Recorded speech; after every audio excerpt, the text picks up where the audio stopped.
Kita tahu bahwa YPMDR juga berupaya untuk ikut memajukan pendidikan di Indonesia. Satu di antara agenda prioritas yang ada di G20 yang berlangsung sekarang ini di bidang pendidikan yaitu pendidikan berkualitas untuk semua. Boleh diceritakan juga nih Bu Hera apa saja program-program YPMDR yang berdampak dan berkontribusi dalam tercapainya SDGs keempat, yaitu pendidikan berkualitas di Indonesia, dan juga sekaligus boleh diceritakan Bu yang telah dan yang akan dilakukan ke depannya oleh YPAMDR. Oke, terima kasih Mbak Ines. Terima kasih juga Pak Subandi yang tadi sudah menceritakan panjang lebar mengenai SDG yang pilar 4 ya, sehubungan dengan pendidikan berkualitas di Indonesia. Nah, kami dari YPMDR program bantuan yang sudah dan akan nantinya akan kami berikan kepada sekolah-sekolah ini, kami berlandasan pada 4 pilar, Pak. Tadi juga sudah disampaikan bahwa salah satunya itu adalah karakter. Jadi kami ada 4 pilar pelatihan-pelatihan yang kami berikan kepada sekolah-sekolah binaan kami, yaitu pilar akademik, karakter, seni budaya, dan kecakapan hidup.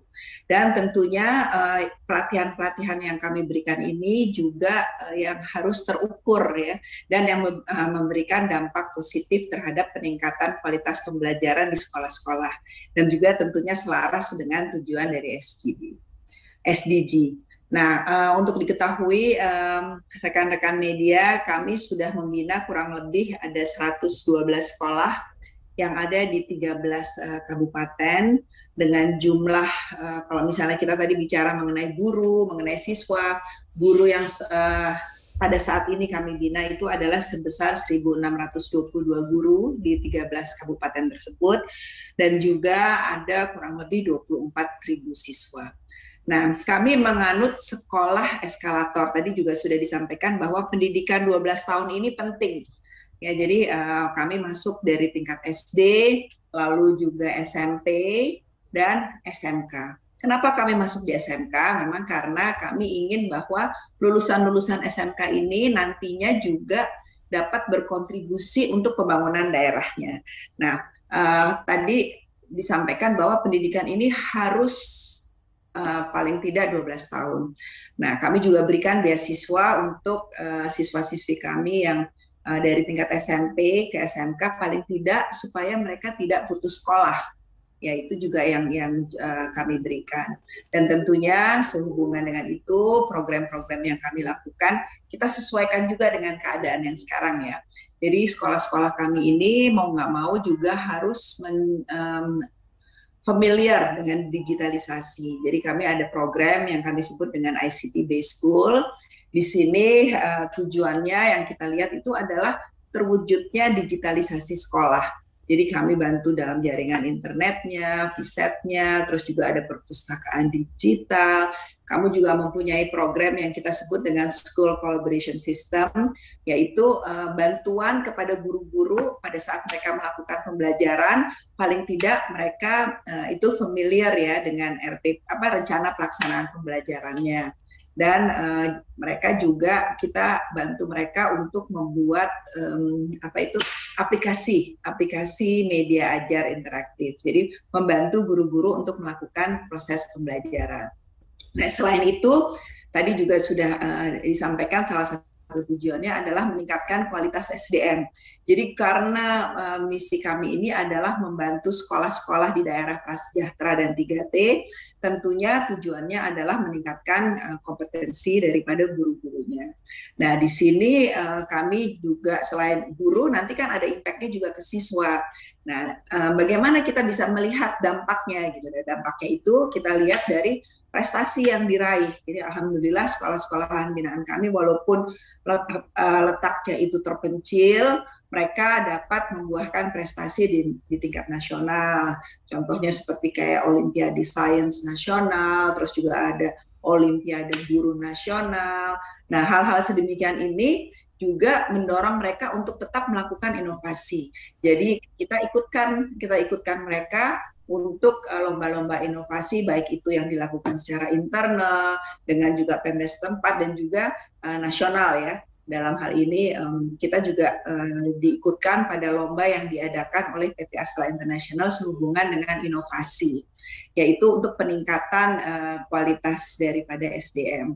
Lalu kita juga berikan pelatihan dalam manajemen sekolah, karena kami juga tidak mau bahwa sekolah-sekolah yang ada di daerah-daerah terpencil itu ketinggalan dengan apa yang ada di kota. Jadi kami meningkatkan manajemen sekolah, akreditasi kami lakukan, sampai sekolah-sekolah kami paling tidak itu sudah terakreditasi A. Terus karena memang sekarang kita bicara mengenai Global Prospective School, kita juga sudah mereka sebagian besar dari sekolah kami itu sudah tersertifikasi ISO.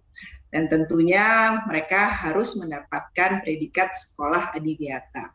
Itu untuk manajemen sekolah. Nah, tadi bicara mengenai guru-guru. Ya, kami mengirimkan guru-guru juga ke Rote Barat di sini. Kami ambil satu sekolah, ya, kecamatan kami sebutkan dengan kecamatan cerdas berprestasi. Nah, untuk peningkatan kualitasnya ini kami menugaskan guru-guru itu untuk ditempatkan. Jadi guru-guru yang sudah tamat kami tempatkan di sekolah-sekolah tersebut supaya proses akselerasinya ini dapat lebih cepat untuk mereka menjadi sekolah unggul. Selain itu, program pemerintah juga dalam hal kampus mengajar, kami juga bekerja sama dengan salah satu universitas untuk kampus mengajar kemitraan. Jadi di sini tujuannya adalah meningkatkan kualitas pendidikan juga, dan juga paling nggak tuh ada peningkatan prestasi lah, peningkatan prestasi ini ada kampus mengajar ini kami lakukan untuk di area binaan kami yang ada di wilayah Kupang. Jadi kami ada 13 sekolah di sana, kami kirim bekerjasama dengan universitas dalam hal kampus mengajar untuk 1 semester itu 4 bulan kami lakukan dengan 3 batch, mengirim mahasiswa-mahasiswa mengajar ke sana. Tadi juga hampir sama dengan apa yang kami lakukan di Rote, sehubungan dengan kecamatan cerdas berprestasi, tapi ini mahasiswa. Kalau yang di Rote ini guru, kami sebutkan juga tadi guru muda garda depan. Nah, tadi bicara Pak Subandi tadi bicara mengenai pelatihan dan pembinaan karakter. Ini tentunya sangat-sangat penting yang harus kami lakukan. Jadi kami ingin membentuk generasi yang berkarakter serta jiwa kepemimpinan, kemandirian, dan juga keteladanan. Nah, sekarang kita lihat bahwa banyak sekolah yang sudah tidak memperhatikan lagi seni budaya. Ya, jadi memang banyak yang akhirnya generasi-generasi muda ini tidak lagi mengenal tarian daerah, juga kebudayaan daerahnya. Nah, kami juga memberikan pembinaan seni tari dan musik tradisional. Jadi kami sesuaikan dengan kearifan lokalnya, seni tari apa yang ada di daerah tersebut. Nah, kami membentuk sanggar tari supaya anak-anak ini masih tetap tahulah seni budaya daerahnya. Juga dengan kecakapan hidup. Contohnya, kecakapan hidup ini di daerah-daerah tertentu ini kita berikan kayak di NTT kita berikan tenun, di Lampung kita berikan pelatihan tapis, di area Jogja misalnya karena mereka kearifan lokalnya itu membatik, kita juga berikan pelatihan membatik, dan juga kita membentuk komunitas membatik cilik. Saya rasa rekan-rekan media waktu itu juga sudah ada media visit ya, sehubungan dengan komunitas pembatik cilik kita. Jadi paling tidak sekolah-sekolah tersebut dapat memajukan juga kearifan lokalnya. Jadi itu yang sebagian. Nah, kalau misalnya untuk SMK kita juga